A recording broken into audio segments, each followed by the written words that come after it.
Good morning, first time moms and moms of second, third, fourth, or fifth children. You're all welcome here. I am Mary Joan, and I am the creator of the First Time Mom program.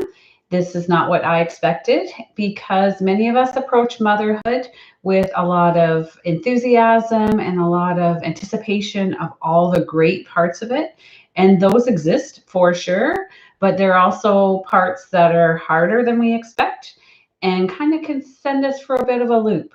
So I'm here to help moms understand that if they're having a hard time, it's not because there's anything wrong with them or anything wrong with their baby or that they're doing something wrong. It's that this is just a really big, hard job. And they probably came into it, like most of us, with expectations that were unrealistically high. And that's where we kind of start tripping up. But if you're anything like me, when I had my babies, it was really hard for me to admit how much of a hard time I was having. It was really hard for me to admit that there were parts that I didn't really like and that I wasn't having a whole lot of fun with because I thought I was supposed to love every minute of this. And the reality was that, yeah, I loved lots of minutes, but then there were a whole bunch of other minutes I didn't love so much. But yet I didn't know that it was okay to feel that way. And because I didn't know that, I didn't talk about that. And so I did some suffering alone. I did some kind of being really harsh and critical with myself alone.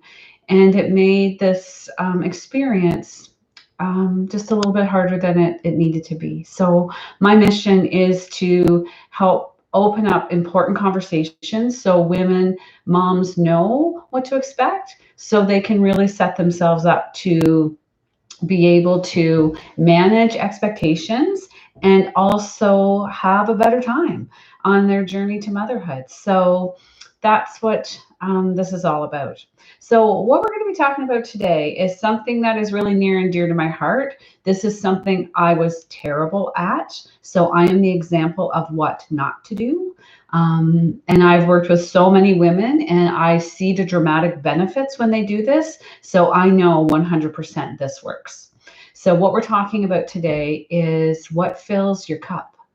So when we think about, you getting some time to take care of you, we have to make the very most of it because let's be honest, you're not going to get as much time for yourself, to yourself, as what you're going to really need and deserve. So the time that you do carve out is extremely important and extremely precious.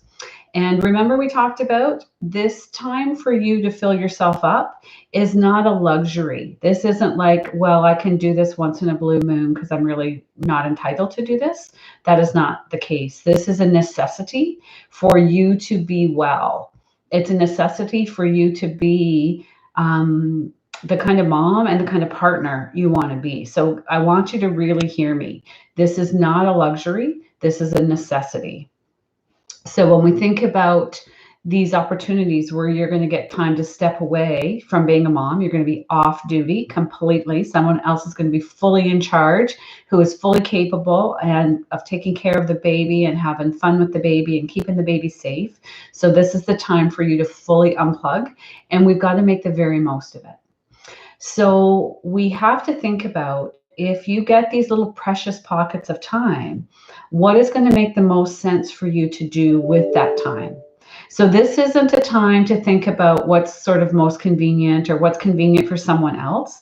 This is a time to say, okay, I'm going to get the next hour, maybe the next 2 hours to myself. What is really going to fill me up? And so, of course, for different people, that's going to look different. And there's no right or wrong, but we're wanting you to really come back from that experience feeling recharged, refreshed, like you can kind of just breathe a little bit easier. So some of the women I work with, they might enjoy a long bath. They might enjoy going for a walk by themselves. They might enjoy going for a run if they're a runner. They might enjoy going for a drive. It could be lunch with a friend. It could be a walk by the water with a friend and pick up a Starbucks or something kind of special to drink on that walk. It could be a nap. If you're a crafter, it could be having some time to go to your craft space to do some creative work. It can be anything that is just soul filling for you. A couple of the moms I'm working with right now are really finding a lot of pleasure and benefit from something called float spas. They've been around for a little while. They're like self-contained pods, and they're all kept very sanitized. And they have, I think, like 1,000 pounds of Epsom salts in the pods. So you float for an hour in this quiet, calm, serene, warm water environment. And if that's your thing, women are getting a lot of benefit from those. Your thing might be perhaps booking a massage or a hair appointment. But again, think about what is really going to give me the biggest bang for my buck for this hour or two I get to take for myself, because that's the whole point. The whole point is to really recharge and fill yourself up. So don't use this time for things that are just like, oh, well, I'll do these things because that will help somebody else out. This is a time to really prioritize your self-care, because the better you take care of yourself, the more you're able to be the mom you want to be. I know it seems so sort of incongruent to think about it like that, but I guarantee you, taking this time and really recharging helps you be the patient, kind, loving mom you want to be. And when we don't take this time, you'll probably have lots of moments of being that mom, but you're also at higher risk of also being that maybe a little bit frustrated, that little bit irritable mom, because you're neglecting a really important part of yourself. And when we neglect that, and especially if we chronically neglect it, it can really impact our mood, and it can impact our functioning, and it can impact our interactions with the people that we love the most. So this is all circling back to this really one important point, that taking this time is a necessity. Give yourself permission. You would give it to your friend.